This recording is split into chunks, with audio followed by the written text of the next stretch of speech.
Good evening. It's day 28, and we are happy to be right with you for the International Great Black Read Aloud Day 2022, day 28, which is travel. And so, one of the things we believe here at the International Great Black Read Aloud Day is that books have the ability to take us to so many places that we will never visit, or even if we get a chance to visit them, there's something about that passage in a book that is recalled when you visit that city or that town or that particular place. And so what we celebrate really is the ability of words written by Black people all around the world to take us to these different places. And that is what makes reading so exciting. We get to visit these places and get our imaginations engaged and put ourselves on the scene, if you will. If you really want to be on the scene, get a good book. So, I'm just so excited about what we do here at the International Great Black Read Aloud Day, where we are giving voice to words written by Black people all around the world, and where we believe, just as our partner does at Fresh Book Festivals, that literacy is a legacy. And we believe that reading aloud is part of that legacy, not just reading, but also reading aloud, because it is the way that you find yourself developing, enhancing your language skills, your communication skills. All those things happen when we read aloud.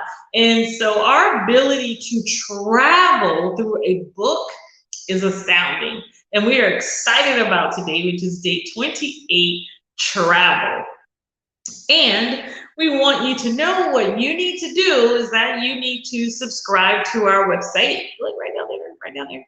Subscribe to our website and follow us online at Black Read Aloud, because we're there on social media, and we will be connecting with you all throughout the year, um, in ways that will keep us engaged about reading aloud and celebrating the words that are written by Black people all around the world. Well, our selection for today, we are on day 28, which is Travel Day. And it also is the end of our Great Black Read Aloud Month. And so we started this last year in 2021, reading all month long. And so we've continued it again this year. But we will also be reading throughout the year many different things, many different ways that we celebrate literature, and bringing different people before us, to talk about what it means to put the written word in certain industries, in certain atmospheres, in certain forums.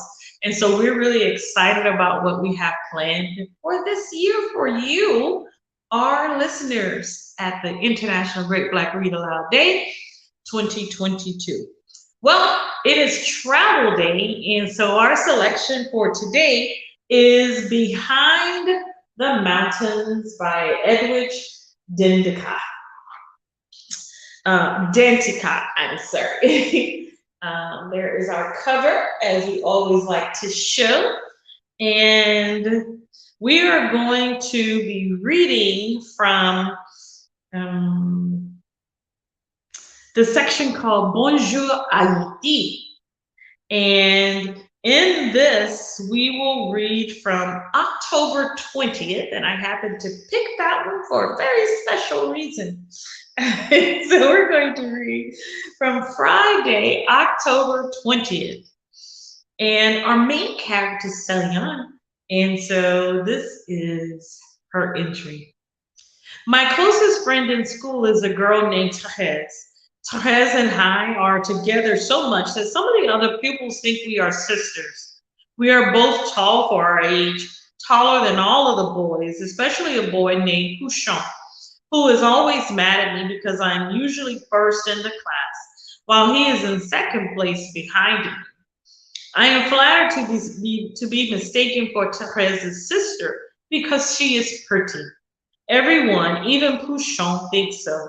What is different about us, though, is that Therese is not nearly as interested in school as I am. All she thinks about are boys, not the ones in our class, but older boys, like my brother Moy, who is her latest fancy. Therese lives in the same village as my grandparents. Whenever Maman Moy and I go to my grandparents' house, we must pass her house, and whenever she knows we are coming, she stands out in the road in front of her house to greet us, mostly to greet Moy. Today during recess, Therese started pestering me again about Moy. Some of my classmates were playing hopscotch, marbles, jumping rope, and singing while they twirled themselves to near dizziness in a walk. But all Therese wanted to do was talk about Moy. How is your brother, Celia? He is fine, Therese. Is he going to Leogan for sewing lessons? They are not sewing lessons. He is learning to be a tailor. Then one day I will be a tailor's wife. You're dreaming, Therese. Okay, Celian. For now, you can keep your brother to yourself, but soon I will be looking for someone, and I am sure he looks at me. He has seen you already, Therese. He has seen me with his eyes closed, Celine. He will soon look at me with his eyes open. I would never tell Therese about the girls and Moy's sketches. If she knew about them, she would die of jealousy. Later. This afternoon, we made the dew for Maman and to sell at the market tomorrow. First, we boiled the milk from our cows with the sugar that Maman bought at the market. And then we put in the peanuts and coconut chunks. It is my job to shell the peanuts and Moy's to shred the coconut. While the was cooling off, we made a cassette for Papa. We sat together and took turns talking to him. Mama usually speaks first. Victor, she says, we, your family, are happy to have this chance to talk to you again. We welcome with great joy the words you sent us last month. Now, I will let the children greet you. Moy leans over to speak. He begins by clearing his throat. Papa, thank you for the money you continue to send for my schooling. I am progressing well. The corn is coming along fine. The cows are okay. I will speak to you again next month. After I say a few things to Papa, Mama takes the cassette machine to her room. Unlike Papa, who was alone when he spoke in the cassettes, we were all together in one room, which made us very shy, except for Mama, who would later say private words to Papa while we were asleep. There is so much I always plan to tell Papa, but I am always embarrassed to talk in front of Mama and Moy. I am better at writing, so maybe I should write him letters. I have written a letter for one other person, so why not for Papa? Once, when I was at the market in Leogan with Mama, one of the cloth vendors, a lady named Soul Grace, waited until Mama was gone on one of her errands and asked if I could read a letter for her. She reaches into her money apron and hands me the letter. It is from her daughter in Canada. I read the letter to her, translating it from the French into Creole. Then Soul Grace asked me if I can write a reply to her daughter. The daughter was studying at a university in Quebec and was writing to tell her mother that she was doing well in her studies and that she had met a young man whom she wanted to marry. Soul Grace beams when I read and interpret this for her. At the same time, she seems so sorrowful that she has been carrying such good news in her money apron and has not been able to read it. She gives me $5 to buy paper and an envelope to write a reply to her daughter, to her daughter. The rest I am allowed to keep for myself. She tells me to write her daughter how happy she is that her daughter is almost an engineer, and to ask if she is sure about the young man. Is it the right time to marry? Will the marriage not distract her from her studies, halt the beginning of her career? I write exactly what she says, pretending that she is giving me dictation, like Madame Auguste in class. I am careful with my handwriting, and the letter comes out neat with no mistakes. Now I think I will do the same for Papa. I will write him letters that only he can read. I quickly began my letter. I planned to teach him so much that I was too shy to tell him in front of the others. Dear Papa, we miss you. Your daughter, Celion. I was surprised so little came out in my letter. Maybe I don't know my own father anymore. Maybe he has changed. Maybe I have changed. Even though Papa sends us pictures regularly, it is hard to imagine what he looks like in his everyday life, in the place where he works, in the house where he lives. I am even more worried now that I will not know what to say to Papa when I see him again. And we switch from Bonjour Haiti to another section in this traveling book, which is New York, USA. It is Thursday, December 21st, 11:30 p.m.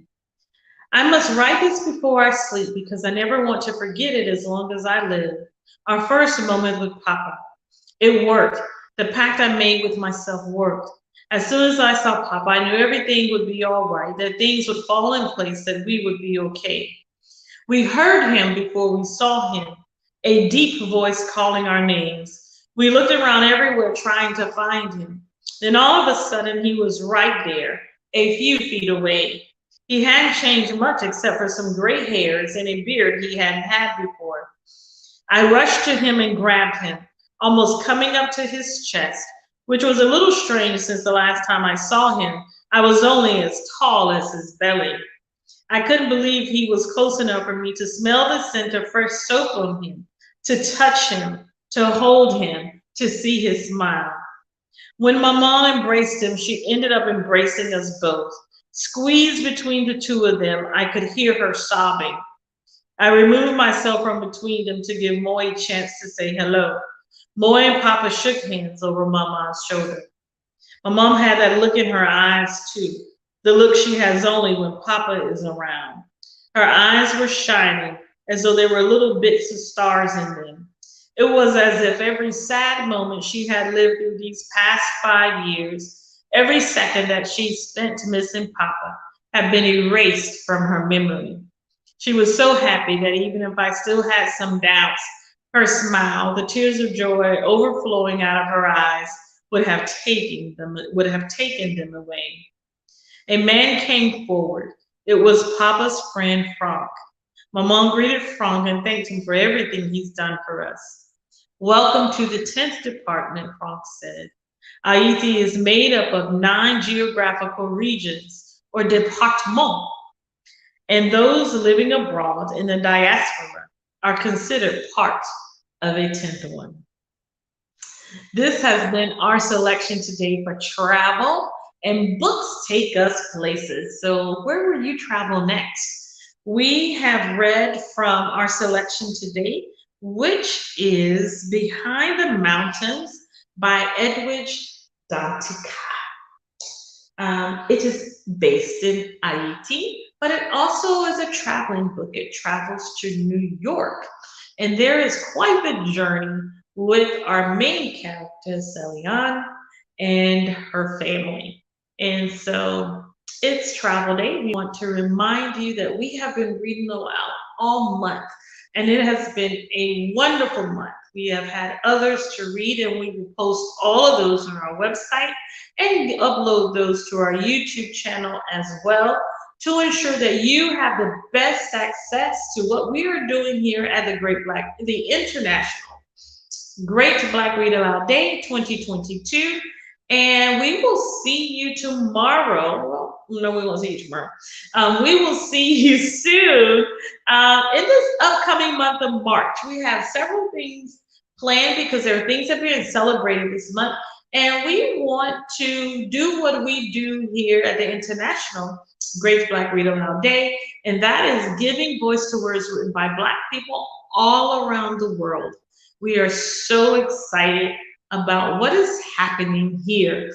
And We hope you have enjoyed this month of reading. We'll be back in a few days as we compile everything and make it easy for you to find these selections and or identify our selections every day and add them to your library.